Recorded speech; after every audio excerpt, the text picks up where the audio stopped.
Religion is a symbol of faith, and as you already know that the Constitution of India has this provision that every individual has right to profess its choice of religion. But what happened that if some elements attack on the faiths of the people? Hello and welcome to the new series of Drishti IAS. I am Ritu and today's session is about controversy over Tirupati Laddu. So moving towards the points of discussion part.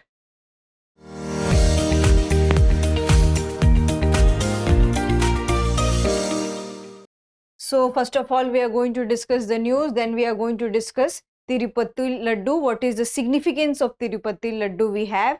Then we are going to discuss about Tirupati temple. After that, we are going to discuss practice question for prelims.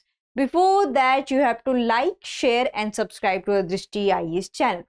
Moving towards the news part.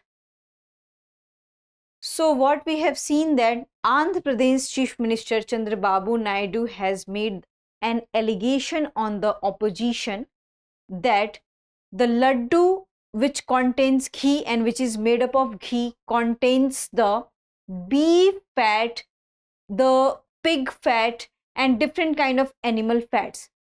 And after this news, controversy has erupted. On the other hand, opposition has slammed this kind of allegation and they said that this is a political game.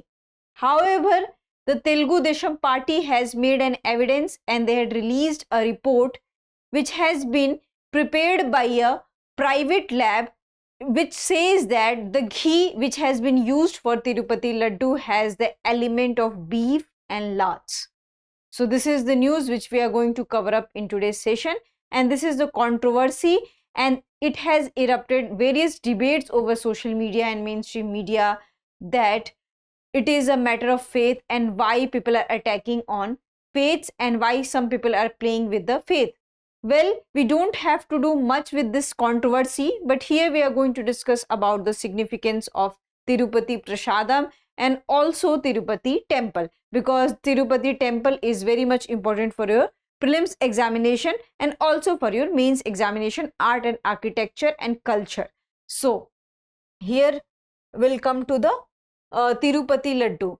So this famous Tirupati Prasadam is, the tradition is 300-year old. So people started offering laddu as prasadam and 300-year old. And what was the time? So around 1715 they had started offering laddu to the Tirupati god, and this prasadam is prepared in a special kitchen which is known as Potu, and a particular sect of people from a particular sect can prepare this prasadam, and they had to shave their head and they had to wear a single plain clothes.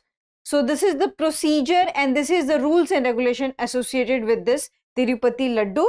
And we have this another general knowledge related to this Tirupati Laddu, that what happens that this Laddu has also got the GI tag in 2014.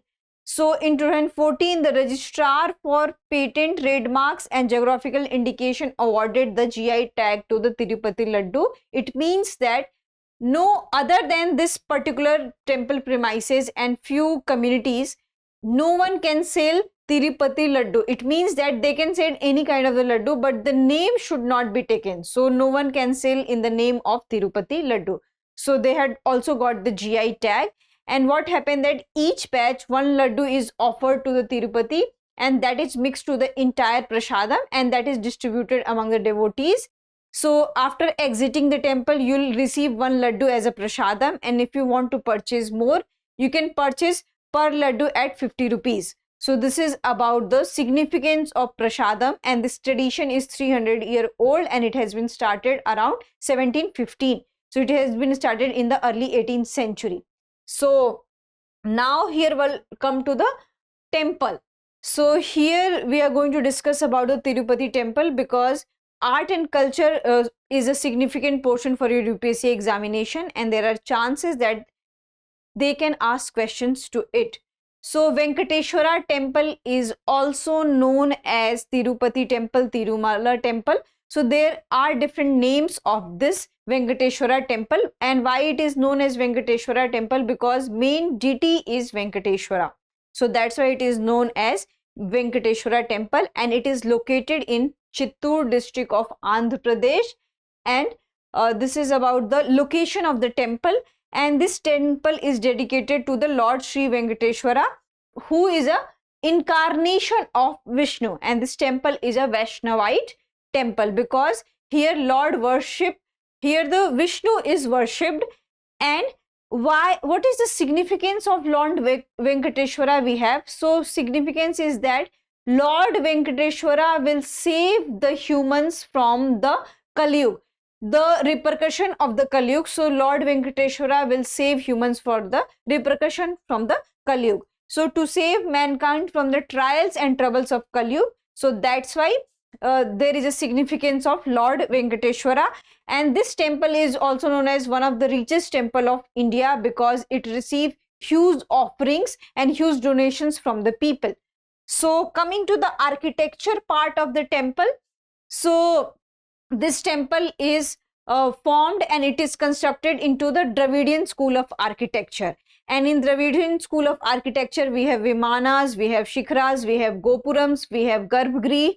So this has been started, the construction has been started around 300 AD, and there is a Garbhagrihi which is in English known as Sanctum Sanctorum and is called as Anand Nilayam.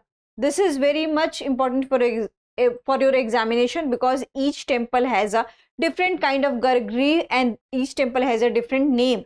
So here name is Anand Nilayam and the presiding deity is Venkateshwara, who is standing posture and faces east in Garbhagrihi. So this is the standing. So Venkateshwara is in standing posture and his face faces the east and Garbhagrihi, and temple follows the Vaikhansa Agam tradition of worship, and temple is one of the 8 Vishnu Swambhu Kshetra and is listed as 1/6 and last earthly Divya Desham.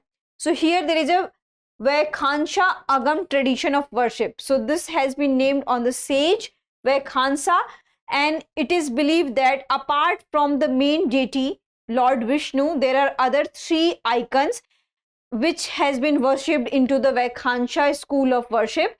And we can see that here Lord Vishnu is the supreme authority. So there they worship the Lord Vishnu, and it is believed that this is the first school who had started worshipping the icons. So that's why this is known as Vaikhansa Agam tradition, because a sage Vaikhansa had started this tradition.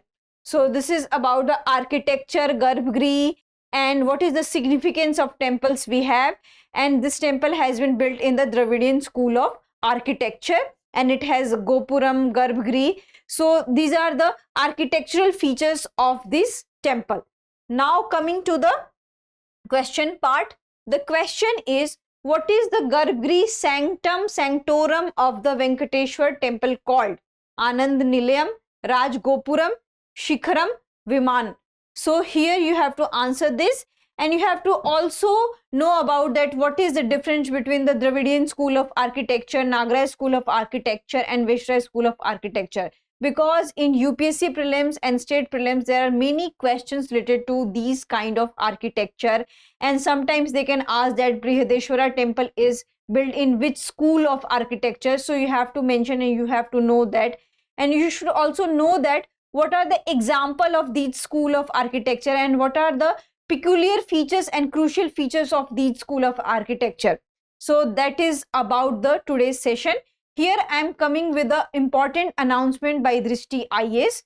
So Drishti IAS has come up with its online program, and it has launched its IAS GS Foundation course, both prelims and mains for English medium. And as you already know that Drishti IAS has several branches, so it has started various GS foundation course into different branches. So we have into the Indore, and from Indore we can see that 24th September by 8 AM one foundation course is started and one batch is started. You can enroll there, those who are in Madhya Pradesh. Prayagraj, which is also known as Allahabad, 3rd October 2024 by 11:30 AM. Jaipur, 7th October 2024 by 5:30 PM.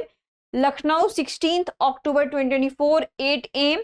Karol Bagh, Delhi, 17th October, 8 AM. So these are the list of GS Foundation batches, which we are starting into different locations. And if you are from Madhya Pradesh, if you are from Uttar Pradesh, if you are from Delhi, you can enroll whatever feels you convenient. And if you want to know more about these kind of things, you can call on to this number 8010440440. I will repeat, 8010440440. And if you still have any doubt, you can visit to the offline centers, and these are the list of offline centers we have, so you can visit at any branch. So that's it for today's session. I hope you like this session. If you have any queries related to the session, kindly ask in the comment section. Thank you and have a nice day. For more informative content, like, share and subscribe, and do not forget to press the bell icon to get the notifications.